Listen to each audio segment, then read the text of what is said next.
بسم الله الرحمن الرحيم. سيدين لو حليا أما لو وجهها اسكو دعا أما مشاكلاتك كوي ماذا لمانها مشاكلاتك جورك وواحد عايا أو جور والبتابنايا مرنا جذيهنا أي كده دعيسا مرنا فرجلين دي بدأها يكو إيمانيسا تصال أهان وحي تابتي نبي نسوبنا عليه الصلاة والسلام مركي منافقين تعائش أم المؤمنين أي كبين أبورتين تاسو مروق وين جلسي إن سوبناها إيه سحابة ومدينة لن مدبل أي إسكو أو معنا حسلون الدرج جرتي إلا إلهي أكسود الجدي آيات دي لغو برييلا أم المؤمنين عائشة تاسو فرحد وين جلسي النبي عائشة إيه سحابة دي لن ومديننا إلهي أكسو أبو ريد جناشو الحمد لله رب العالمين سكستبها أهاته وحا مهم إن لمعناها مركو سو وجهه إسكو دع إني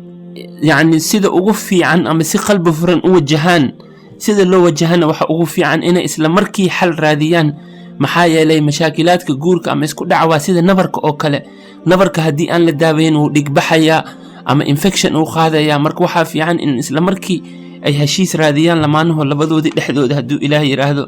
سيدا وكلا وحا في عن مركا لهاد لايو إنا تخفك ويررين أو مشاكل كويررتو أو معناها يعني هدي أد لمانها شخصية ديدا أما شخصية دي ساعات أبارتو أما ويررتو دبكي هور أيو دبكا لكوسي شدايا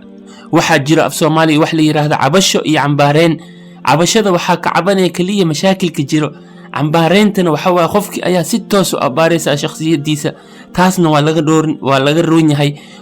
هذا لذا سيدا أديك وليها سيدا أنا تهي أديك مرول بسيدا أنا يشائي هذا لذا والغا روين مركل هاشينايو سيدا وكلا وحا مهم inaad qaybta ku leedahay mashaakilkaas aakhirato khaladkaaga oo aakhirato waxay furaysaa qalbiga lamaanahaagi dib u heshiisiintana waa sahlanaanaysaa haduu ilaahay yiraahdo sidoo kale waxa fiican inaad dhinaca fiican oo lamaanahaaga wax ka fiiriso marka la hadlayna ku bilowdo dhinaca fiican oo macna lamaanahaaga xaaska ama ninkaada uu leeyahay inaad ku bilowdo tusaale ahaan waxa jiro dhakhtarka ilkaha intuu gooska siibin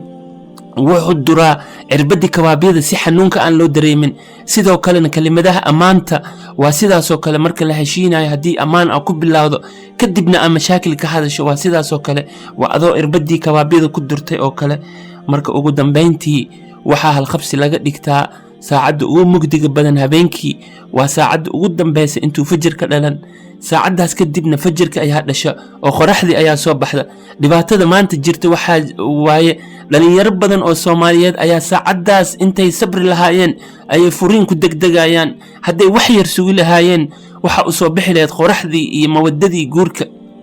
marka waxaan leenahay dhalinyarada Soomaaliyeed iyo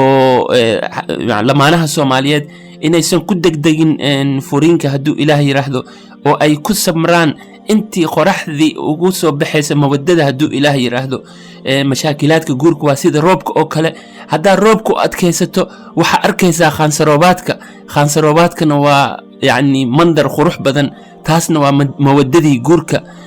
barakallahu fiikum wa walaalkiin Baazi Busuri Universal Somali TV jazakumullahu khayran.